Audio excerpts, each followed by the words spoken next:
All right, y'all. Y'all like this series? We doing more and more. The Lonely Life of Luther Vandross.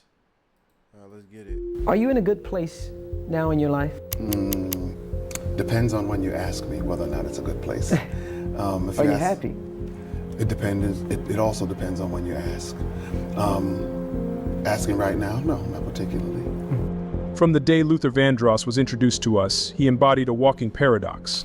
A singer known for his love songs that connected with millions of people around the globe, but in fact never had a love of his own. In this video, we'll explore Luther's life, career, and the profound loneliness that shaped his personal journey. This is his story. My middle name is Ronzoni. My middle No, name is this really true? It is actually. It's on the birth certificate and everything. Luther Ronzoni. Vandross. Luther Ronzoni Vandross Jr. was born on April 20th, 1951 in New York City. Vandross grew up in a musical household in Manhattan's Lower East Side in the Alfred E. Smith public housing development. His mother, Mary Ida Vandross, was a nurse, and his father, Luther Vandross Sr., worked as an upholsterer. Luther was always musically inclined, and by the age of 3 he had taught himself how to play the piano by ear. Luther's childhood was filled with memories on the beach, dancing in his family's living room, and laughing. But in 1959, after spending time at the beach, his father suddenly passed away. Luther was 8 years old. After his father's sudden passing, Luther turned to music as a way to escape the grief. Rest in peace, bro. Cause I ain't gonna lie, I ain't even have no father to really rest in peace. You heard? But I know that's crazy, bro.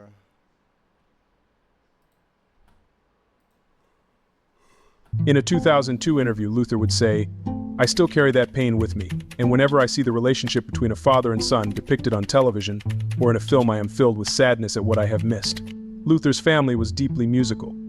Not only was his late father a singer, his oldest sister Patricia sang with the Crests. Yo, y'all ever heard this saying, like, when you learn how to play an instrument and unlocks a certain part of your brain, you see things, you hear things different.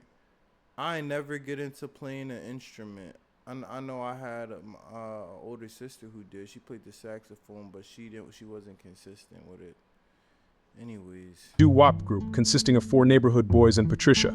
They were on the brink of success when they were asked to go on a countrywide promotional tour. When Patricia asked their mother, Mary Ida, for permission to go on the road with 4 guys, she refused to allow her daughter to go. So Patricia had to leave the group. A year later, the Crests would go on to have their first hit single, and Patricia was still living at home, longing for a chance to make it out again. She and his other sister Anne would escort Luther to the theaters, where he would fall in awe of the likes of Dionne Warwick and Aretha Franklin. In seeing them, a spark ignited in Luther. He had always been musically inclined, but watching those performers, the way the Temptations moved, the way Diana Ross sashayed upon the stage, the way Dionne crooned, he wanted to be like that. Dionne Warwick would serve as Luther's main musical inspiration as he grew. He admired her voice and the way she carried herself as she performed. So much soul back then, so much orchestrated now. You see a lot more of this, like these live concerts, all of that's for the Super Bowl now. They don't have that in today's time. The only time you see people performing on that magnitude is the Super Bowl. He took notes and studied her as well as the other acts, notably Diana Ross, as he himself grew into an artist. Why did you say you were influenced by 3 female singers, all of whom are great, by the way? Yeah, well, Dionne, Aretha, and Diana were always my favorite singers. I remember the Murray the K shows at the Brooklyn Fox Theater. That's different, Mud. By women. That's different. That's where I first saw Dionne Warwick and decided at that point that I wanted to do it also. By high school, his love of music was instinctual. He had founded a singing group called Shades of Jade, consisting mostly of his classmates and one of his best friends, Robin. He also appeared several times at the Apollo Theater's famous amateur night, losing each time. But at 16, he had something else on his mind. Luther was in love, but it was unrequited. In a quote from Craig Seymour's book, Luther, The Life and Longing of Luther Vandross, Luther is quoted as saying, "The person was almost like, 'Thank you, but I'm not interested.' It was very painful and unrequited and alien." That's why I don't even be talking to Jones. Like, I do talk to Jones, but I don't, though. Because the pain that comes with, like, that. Like, I used to be like a boy, not caring, just trying to chase it up, bro. I don't really. It's deeper than that, bro. Like, I'm a soulful guy. I feel things. I feel your pain, Luther. Alienating, very alienating. Luther would never disclose who the person was, but to cope with the heartache of unrequited love, He turned to food.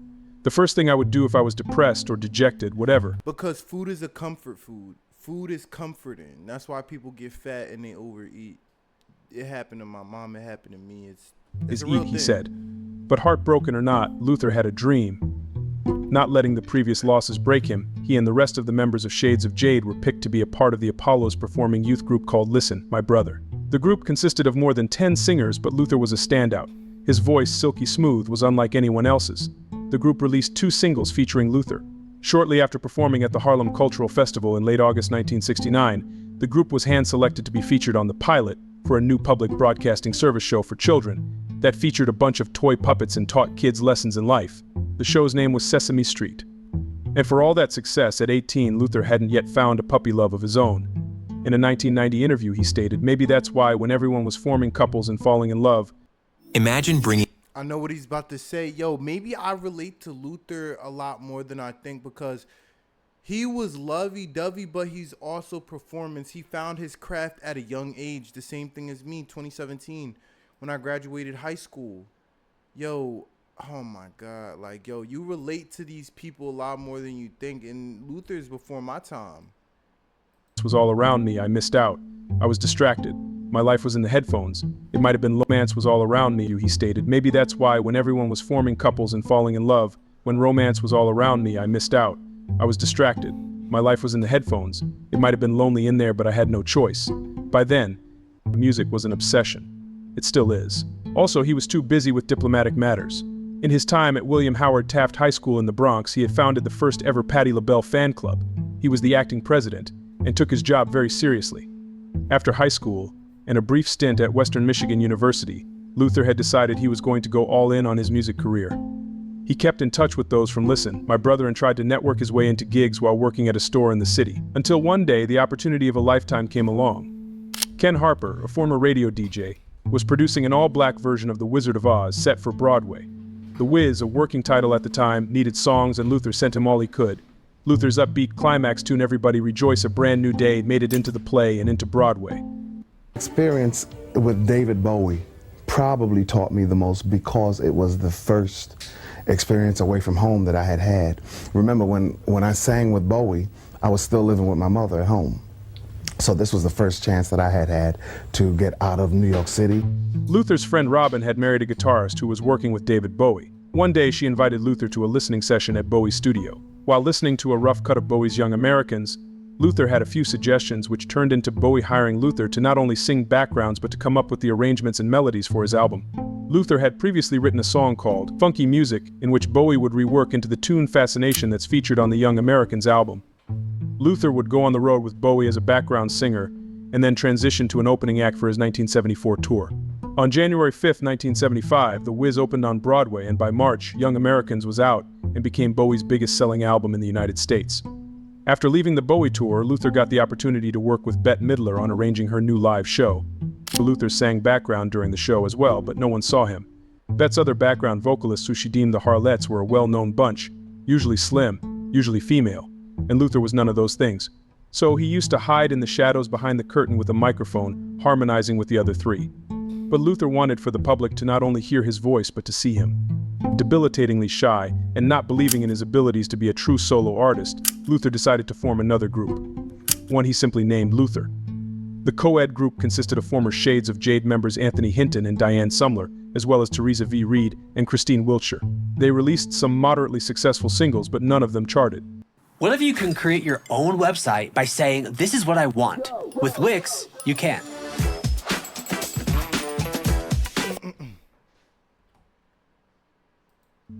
And there's nothing like the flavor of juicy fruit gum. The fascinating flavor of juicy fruit gum. During this time, Luther was also writing jingles for additional cash and was former Shades of Jade members Anthony Hinton and Diane named the public to not only hear his voice but to see him. And Luther was none of those things. So he used to as well, but no one saw him. Bette's other background vocalists, who she deemed the Harlettes, were a well-known bunch, usually slim, usually female, and Luther was none of those things. So he used to hide in the shadows behind the curtain with a microphone, harmonizing with the other three. But Luther wanted for the public to not only hear his voice but to see him. Debilitatingly shy and not believing in his abilities to be a true solo artist, Luther decided to form another group, one he simply named Luther.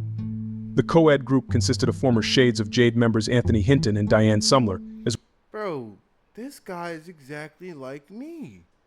Shy, timid, very talented, and also just passion driven. Like, damn, Luther. well as Teresa V. Reed and Christine Wiltshire. They released some moderately successful singles, but none of them charted. And there's nothing like the flavor of juicy fruit gum. The fascinating flavor of juicy fruit gum. During this time, Luther was also writing jingles for additional cash and was singing background vocals for the likes of Chaka Khan, Roberta Flack, and even his ultimate supreme, Diana Ross. He was making over $600,000 a year at one point in the 70s. By 1980, Luther the group had disbanded, but his work had caught the attention of French-Italian businessman Jacques-Fred Petrus. Petrus had formed Change, a pop dance group, and he wanted Luther as a featured singer. They put out 2 singles, Searching and The Glow of Love, which both made it to #1 on the US dance charts. Luther was slated to perform on a second project for the group, but dropped out due to Petrus not paying enough. But Figures. That's all it is. Exploiting talent. I've been through this shit, bro. Oh my God. Why is this nigga so relatable? Yo, this nigga could be my dad. Y'all think we look alike, chat? his luck hadn't run out yet. Luther landed a solo deal with Epic Records that same year. Amen. Hard to get where you are, but it does seem kind of sudden. Why is that? Well, as a solo singer, I've only had one album, which was called Never Too Much. And I don't know why it doesn't seem sudden to me. It probably seems sudden because I was pretty anonymous for a long time, singing in the background as a session singer and as a jingle singer. Well, for like Chaka Khan and Roberta Flack and David Bowie and Carly Simon. I understand you. Luther Vandross's solo career took off in 1981 with the release of his debut album, Never Too Much. The title track, written by Vandross himself, became an instant hit, reaching #1 on the R&B charts and establishing him as a formidable force in the music industry. The album's success was not just limited to the title track. Songs like Don't You Know That and House Is Not a Home showcased his vocal prowess and ability to convey deep emotion through his music. Vandross continued to build on his success with a string of platinum albums throughout the 1980s.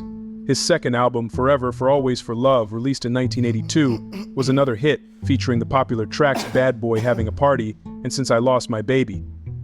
By 1982, the world knew Luther. He was nominated for a Grammy, but lost to James Ingram. He also got the opportunity to work with one of his teenage idols, Aretha Franklin, for who he produced the album Jump to It. The single of the same name was Franklin's first top 40 pop hit in 6 years, and the album went on to go gold. But the honeymoon phase wouldn't last long. While recording Aretha's 1983 follow-up album, Luther was giving Aretha notes and advice on her singing. This upset Aretha, who thought that she didn't need any pointers on how to sing. Plus, she was the one who Luther used to study. How dare he tell her what to do, she thought. The two began arguing back and forth, causing Aretha to walk out of the recording session in New York and drive her bus all the way back to Detroit. So think of it as like a TV ad with a catalog component where I can choose on. The two refused to speak to each other for a while. Clive Davis was calling, asking where the progress was on the album, but Luther had no answers. Until Cissy Houston, mother of Whitney, would call an intervention for the two to talk it out. They eventually got back in the studio and recorded the 1983 Get It Right album, which was also successful for Aretha. Luther's own 1983 album, Busybody, was topped off by the smash single Superstar. It also included How Many Times Can We Say Goodbye, a duet with Dionne Warwick, his main inspiration and a dream collaboration for him. What inspired you, Luther, to actually become in the industry? I was sitting in the theater, and this girl singer came on in a red dress, okay? And she sang Don't Make Me Over and Walk On By, okay? And I can tell you specifically that right at that moment, I knew that I wanted to be able to affect people the way that she had affected me. And that, of course, turned out to be Dionne. Luther and Dionne would become lifelong friends. In 1985, Luther was watching Star Search when he spotted a young boy with a voice like silk. Jimmy Salvemini was a 14-year-old Italian boy from Long Island. Luther immediately contacted Jimmy, thinking he would sound good on some of the songs he was working on. He was managed by his brother, Larry Salvemini. Luther would fly the two out to work with him in Los Angeles, where he would help them negotiate a contract with Elektra Records for $250,000 and produce Jimmy's debut album. That's thorough. So you telling me you flew out to see Jimmy, got him to sign a $250,000 contract, and help him That impact is crazy. That's good. Now, last week there was last year there were a lot of rumours because you got thin. Hey, you got a new body. Yeah, you're not gonna ask me about that stupid thing. No, I'm going to ask you what diet you went on. So irresponsibly wrote in the I'm not going to paper even mention it. Look at my face. and I'm not asking you. retracted in a subsequent issue. No, You're but not I am going to me ask you what you did. Okay. What I did was I went on a diet and I lost 126 pounds. Also in 1985, Luther would threaten to sue Blues and Soul, a British music magazine, for wrongly printing that he was suffering from the AIDS virus. Luther denied having the disease and would make the rounds to different media outlets to shut down the rumor. Nevertheless, the damage was done, and this would add fuel to the questions many people had about his love life. It didn't help the rumors that Luther had shed a bunch of weight during this time. His new svelte physique was a testament to something else, though: love. He was in a relationship, and due to that, wanted to look nice for his new partner. But of course, he never shared who the person was with the public. Luther was a very private person. He was never seen with lovers. We never knew if they were male or female. He never talked about them. But from his music, we all knew that he had love inside of him. He just wouldn't tell us. Luther and the Salvamini brothers were working on Jimmy's album in Los Angeles. During this time, he became very close with them, showing them around town and working on music. Luther was pulling out all the stops for the album, calling Irene Cara and Cheryl Lynn to appear on the record. The day after the album was finished, Jimmy, Larry, and Luther were driving in Luther's Mercedes on Laurel Canyon Boulevard when suddenly there was a crash. Luther came away with minor injuries. Jimmy was rushed to the hospital with a collapsed lung. But Larry was in much worse shape and eventually passed away at the hospital. Prosecutors initially charged Luther with felony vehicular manslaughter, but later determined they lacked the evidence to indict him. The Salvamini family would file an unlawful death suit against Luther, and the case would be settled for around $630,000. Damn. This loss deeply impacted Luther. He would never talk about it in the media, but for all accounts, Larry had become one of his best friends, and his death was not only heartbreaking, but personal. Yo.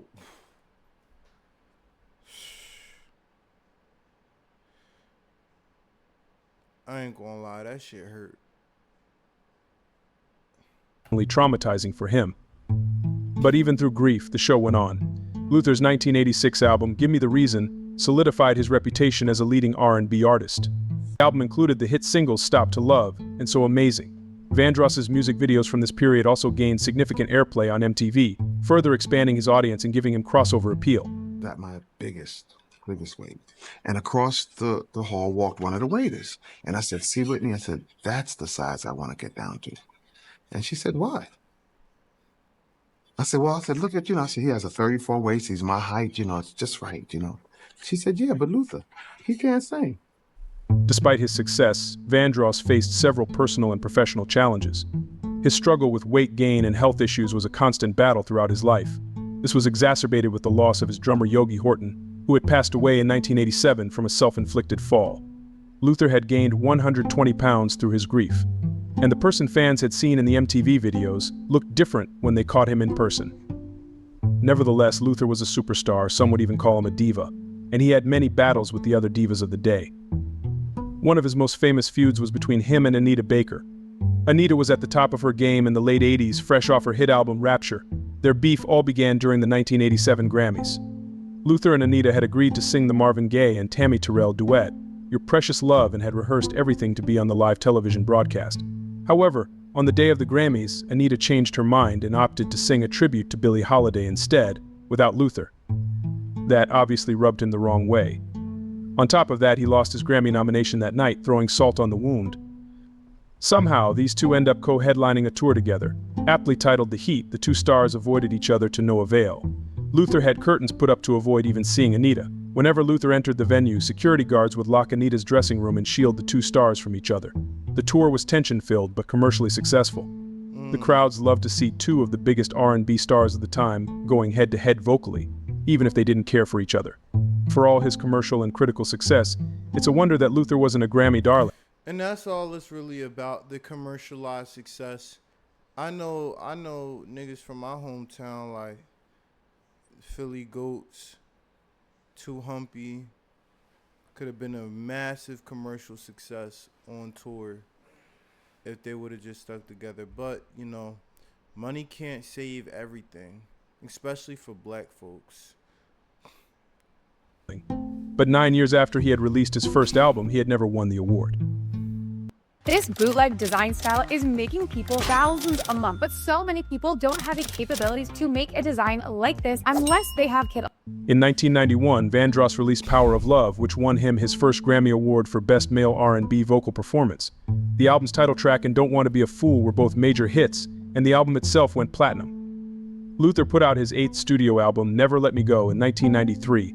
It was his first album to not debut it at #1 on the R&B album charts, and did not receive any of the acclaim Luther had been accustomed to getting throughout his career.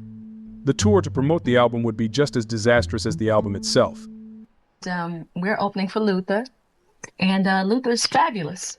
He is. Dawn, Terry, Cindy, and Maxine, also known as In Vogue, abruptly left his 1993 Never Let Me Go tour due to spats with Luther. The group signed a contract that stated that they would be paid $55,000 each concert, but they couldn't do a few things. They couldn't wear any colors that Luther or his band were wearing, no reds, no whites, no blues or blacks. They also couldn't wear sparkles. Also, Luther's stage was in the round, meaning that it was in the middle of the arena and rotated around for the entire audience to see. En Vogue had signed a contract stating that their band was supposed to be on the stage. But when audiences started complaining that the stage was so cluttered they couldn't see, and the ladies started receiving bad reviews from critics, they wanted to move the band to where Luther's was, which he had a problem with. It was in their contract that they couldn't wear certain colors and outfits, Luther explained, because that would diffuse the impact of what my backup singers wore. After all, those gowns that Lisa and Ava wear on stage cost me $20,000 each, and they have several of them. And since they were designed to get maximum response from the audience, I don't think it was unreasonable to ask En Vogue not to wear the same colors or styles we did. Look, people who buy tickets to my show expect to see and hear something new and different every time. Impressing them with the fabulous clothes my singers wear is almost as important as the performance itself. En Vogue signed the contract, but tensions... Y'all understand this though? And mind you, $50,000 a show back then? Like, we talking about backup dancers, you know what I'm saying? Like they're not even getting tricked out of their worth. 55 a show? I wonder what's the excuse then. And you can't call that nigga a weirdo. Would flare as the tour better not call that nigga a weirdo. Went on, all culminating in a big blow-up between Luther and the ladies, in which Luther called the police on them for disregarding the curtains he put up to shield himself from the group. En Vogue would go on to tell their story in the press, but Luther would dismiss the girls, calling them spoiled, non-truth-telling contract breakers. Away from the petty girl group drama, this tour proved to be a tough time for Luther personally. His sister, Patricia, passed away in the middle of it. Damn. His longtime manager, Billy Bass, would also quit the tour as well, stating Luther is a very successful guy in his professional life, but a guy who's often very unhappy off the stage. And when Luther is miserable, he tends to make the lives of those around him miserable. And when Luther got home from the tour, he would not have anyone waiting for him there. No one to cook meals or lounge around with. It was just him. This is an album of classic songs. I define classic as songs which stand the test of time, songs which are not flavor of the month songs, songs that the generations can share. In 1994, he released Songs, an album of covers that showcased his versatility as an artist. The album included his rendition of Lionel Richie's Hello and Endless Love, a duet with Mariah Carey, which became a massive hit. The album was panned by critics, claiming inauthenticity from the whole thing. Amidst the critical flop, Luther took a break after Songs and focused on his personal health. He had ballooned to 314 pounds at that point, and would use the time to create an extremely regimented workout routine and low-calorie diet. But by 2001, he was ready for a comeback. First of all, you look wonderful. Well, you merci look beaucoup. terrific. Thanks. What are you doing? You know, I'm doing the square thing. I'm exercising and dieting and, improving my health in the process. Luther signed to Clive Davis's J Records and released... So I believe that health intrinsically is correlated through performance of any sort when it comes to the output of what you may ask. That could be music, sports, gaming, streaming, whatever. Health is directly affected with everything. And I even know this. I understand that completely. That's why now watching this and understanding, like, if Luther had to do it, like, it doesn't excuse anybody else from not doing it. Released a self-titled album in 2001. Unless you're a fat bastard who's really making that money off of, you know, just sitting at a desk. It produced the hit Take You Out, which is still a jam to this day. In 2003, Vandross released what would be his final studio album, Dance With My Father. The title track, a deeply personal song about his late father, won the Grammy Award for Song of the Year in 2004. But Luther was not able to make it to the Grammys that night, rather appearing in a pre-taped video to accept his award. Although he had tried to control his health starting in the late 90s, his struggles with his weight and hypertension haunted him. In April 2003, he suffered a severe stroke that left him in a coma for nearly 2 months. The stroke affected his ability to speak and sing, and Vandross spent the next couple years of his life in recovery. But even still, he longed for love. Michael Musto, an associate of Luther's, insisted the singer was desperate to find a boyfriend in the years before he passed away, saying, "A famously openly gay singer-songwriter told me Luther was dying to have a boyfriend. It was an inside show business open secret." The paradox of that the person who sang these beautiful songs, the person who brought so many people together, was dying and did not have a romantic partner to share his last days with, was spellbinding. Luther, a force with a voice that inspired love from the masses, was alone. But he had family. His mother was there and would make appearances in his honor, even appearing at the AMAs to accept his last award. Thank you, Mama. Oh, man, this was a crazy-ass plot twist, not gonna lie. But anyways, hey, man, Luther was a joy to us all, bruh. And sure, Luther had the love of the people. We loved him. But that romantic love, that longing for someone to share his life with, was missing for Luther, and he never had it. Sure, he had partners here and there, but the gripping love that inspired songs like Superstar and A House Is Not a Home was not there for him, even if he did want it desperately. His last public appearance was in May 2004 on The Oprah Winfrey Show. And on July 1st, 2005, Luther Vandross passed away at the age of 54. The Velvet Voice, the greatest singer of love songs, was a true icon of his time. He inspired millions with his soulful melodies and heartfelt lyrics, touching the hearts of fans around the world. His music transcended generations, and his influence can still be felt today in the works of countless artists who followed in his footsteps. Luther was truly a superstar. Thanks for watching, everybody. Please make sure to like, comment, and subscribe. Well, y'all, this goes to show a lot of people who have talent. They're, you know, the secret factor about it all is we never knew. It was never publicly displayed, but one really can't assume that man was gay. But one thing I could say about gay people, they're very creative, bro. The list goes on, bro. But, you know, Luther Vandross was a name that lives up to the reputation today. I sometimes listen to Luther Vandross. I know, especially when I was driving my CDL trucks. You are. Anyways, that's it for today's video. Thank y'all. For real.